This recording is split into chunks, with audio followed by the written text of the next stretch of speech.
नमस्कार जय जगन्नाथ दर्शक बंधु मु आयुष्मान आपण को स्वागत जनाऊँगी आपणकर अति प्रिय कार्यक्रम जीवन जिज्ञासा को मनरे ना साधारण उठुवा गोटे बहुत बड़ द्वंद्वटी आसी तार समाधान रखा निमंते आम सहित आज उपस्थित अच्छा आम समस्त अति प्रिय तथा परिचित विशिष्ट ज्योतिर्विद एवं वास्तुविद पंडित चित्तरंजन महापात्र। आज्ञा नमस्कार जय जगन्नाथ। नमस्कार जय जगन्नाथ। तेज साधारण भाव में आम शुणीचु शालग्राम को पूजा कर अनेक गुड़े विधि विधान रही तेज जो शालग्राम को आम पूजा करुचु सेटा उचित ना अनुचित?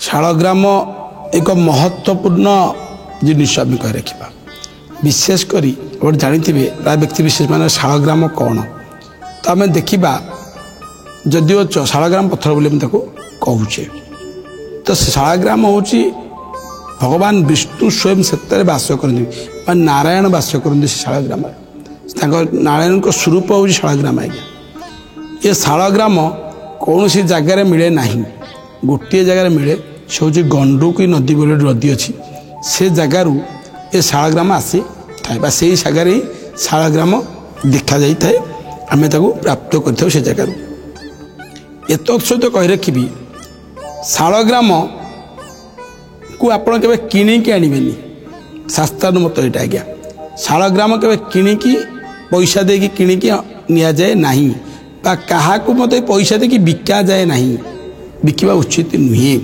तो ये प्रथम तो करी आउ शालग्राम पूजा कले कि पुण्य फल मिले ता भी कही रखुची अपुत्री जार पुत्र कामना रही आम अपुत्री पुत्र प्राप्त करें शास्त्र कही जे मुख्य प्राप्त करने चाहूँगी जीवन में पाप करी से मुख्य हवा चाहूँगी बा वैकुंठ प्राप्त करने चाहूँगी भगवान का सानिध्य लाभ करने चाहूँगी से नित्य प्रातः शालग्राम आदि पूजा करे शालग्राम जल अर्पण कर स्नान करे शालग्राम को तो निश्चित भाव में से स्वयं नारायण प्रिय हुए विष्णु प्रिय हुए और वैकुंठ प्राप्ति होता है।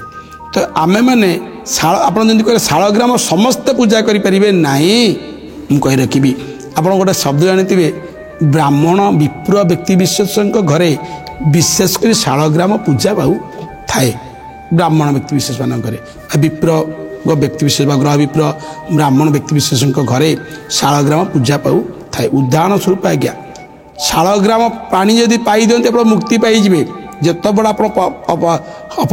अपवित्र अवस्था था पवित्रता को आसते शालग्राम पानी दी पाई दिखती शालग्राम गाधुआ पानी दी पाई दिखते आप तो निश्चित भाव में पवित्रता को आसी था। तो ये प्रश्न उठे खाली कौन ग्रह विप्र ब्राह्मण मैंने शालग्राम पूजा करेंगे आउ किए पूजा करें पारे आज्ञा किंतु नियम अनुसार कर शालग्राम पूजा कर समस्त अधिकार रही समस्त पूजा करें किंतु किसी नियम रही कौन नियम शालग्राम जो मैंने पूजा करेंगे जहाँ घरे पूजा पाइब कदापि केबे भी आमिष भक्षण करेंगे नहीं आमिष खाइबे नहीं आमिष खाइले शालग्राम पूजा कले किसी पुण्य फल प्राप्त करे नहीं। प्रथम तो जो मैंने भी शालग्राम पूजा करुछंती घरे भी शालग्राम पूजा पाऊँची केबे भी कौन से परिस्थिति रे आमिष भक्षण करंतु नहीं अभक्ष्य भक्षण करेंगे नहीं कले भगवान सानिध्य बदल आपण मैंने प्रभुंकर कोपर दृष्टि आसबे कुप्रभाव पर पड़ी थाए।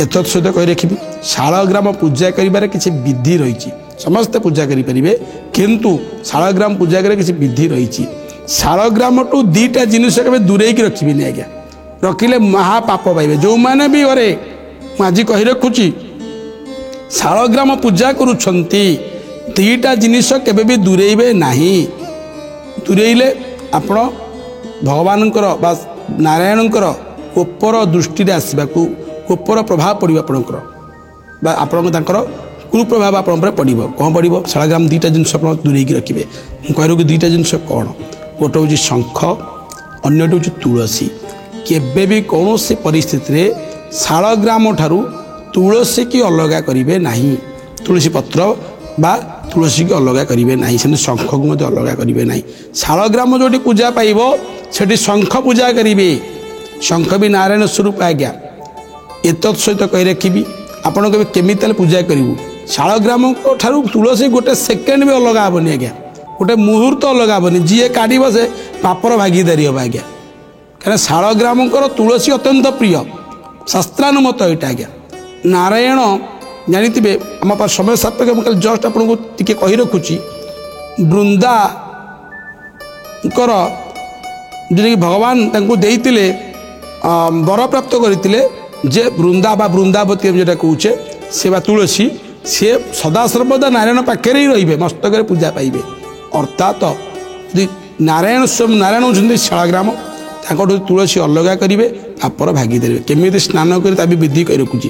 ଯେତେବେଳେ ଶାଳଗ୍ରାମକୁ ସ୍ନାନ କରିବେ ପ୍ରାତଃ ସମୟରେ, ଶାଳଗ୍ରାମକୁ ତୁଳସୀ ସହିତ ଆଣିବାରି ଅନ୍ୟ ଏକ ପାତ୍ରକୁ, ଏବଂ ତା ତଳେ ଏକ ତୁଳସୀ ପତ୍ର ରଖିଦେବେ, ତା ଉପରେ ଶାଳଗ୍ରାମକୁ ରଖିବେ ଏବଂ ପୂର୍ବରୁ ଦିଆହେଇଥିବା ତୁଳସୀକି କାଢ଼ିଦେବେ। ପୁନର୍ବାର ସ୍ନାନ କରି ପୁଣି ତୁଳସୀ ତା ଦେହରେ ଦେଇ ଉପଯୁକ୍ତ ରଖିଥିବା ସ୍ଥାନରେ ଶାଳଗ୍ରାମକୁ ନେଇକି ପୂଜା କରିବେ। ଏ ପ୍ରକାର ଦେଖନ୍ତୁ କରନ୍ତୁ, ନିଶ୍ଚିତ ଭାବରେ ପ୍ରଭୁ ନାରାୟଣଙ୍କ କୃପା ପ୍ରାପ୍ତ କରିବେ। ଆପଣଙ୍କର ଯାହା ଘରେ ଶାଳଗ୍ରାମ ପୂଜା ପାଏ, ସେ ଘରେ କେବେ ବୈକୁଣ୍ଠ ସମାନ ହୁଏ ବୋଲି ଶାସ୍ତ୍ର କହୁଛି। ସେ ଘର ବୈକୁଣ୍ଠ ସମାନ, ଅର୍ଥାତ୍ ସେ ଘରେ କେବେ ଅର୍ଥ, ଧନ, କଳହ ଏସବୁ ଲାଗି ରହେ ନାହିଁ। ସେ ଘର ସବୁବେଳେ ଗୋଟେ ବାସ୍ନା ଅଲଗା ପାଖରେ ଆସେ ଆଜ୍ଞା। ତ ନିଶ୍ଚିତ ମୁଁ କହି ରଖିବି, ସମସ୍ତ ଶାଳଗ୍ରାମ ପୂଜା କରନ୍ତୁ, କିଛି ଅସୁବିଧା ନାହିଁ। କିନ୍ତୁ ଏସବୁ ନିୟମ ଭିତରେ ହିଁ କରିବେ। ଘରେ ଆମିଷ ଖାଇବେ, ମଦ ପିଇବେ, ମତ୍ସ୍ୟ ଖାଇବେ, ଏସବୁ ଖାଇକି ଶାଳଗ୍ରାମ ପୂଜା କରିବେ ନାହିଁ। କିନ୍ତୁ ଶାଳଗ୍ରାମ ପୂଜା କରିବା ଯେଉଁ ବିଧି କହିଲି, ସେ ବିଧି ଅନୁସାରେ ଶାଳଗ୍ରାମ ପୂଜା କରନ୍ତି, ନିଶ୍ଚିତ ଭାବରେ ଆପ ପରିବାର ସୁଖ ଶାନ୍ତି ଭୋଗ କରିବା ସହିତ ନିରୋଗୀ ରହିବେ। ଅନେକ ଅନେକ ଧନ୍ୟବାଦ ପ୍ରଶ୍ନର ଉତ୍ତରଟି ଅତି ସରଳ ଭାବରେ ରଖିଥିବାରୁ। ଆଶା କରୁଛି ଦର୍ଶକ ବନ୍ଧୁ ଆପଣମାନେ ବି ଶାଳଗ୍ରାମଙ୍କର ପୂଜା ସମ୍ବନ୍ଧିତ ଯେଉଁ ବିଧିବିଧାନ ରହିଛି, ଯେଉଁ ନିୟମମାନ ରହିଛି, ସେଗୁଡ଼ିକ ଅତି ସରଳ ଭାବରେ ଜାଣିପାରିଥିବେ। ତେବେ ମନରେ ଆଉ ଏକ ଜିଜ୍ଞାସାମୂଳକ ପ୍ରଶ୍ନଟିଏ ଆସିଲେ ଆମର ଏହି ସ୍ୱତନ୍ତ୍ର କାର୍ଯ୍ୟକ୍ରମ ଜୀବନ ଜିଜ୍ଞାସା ନେଇ ପୁଣି ଥରେ ଫେରି ଆସିବୁ। ଆଜି ପାଇଁ ତ ସମୟ ହୋଇଛି, ଆମକୁ ବିଦାୟ ନେବାକୁ ପଡ଼ିବ। ରହୁଛୁ, ନମସ୍କାର।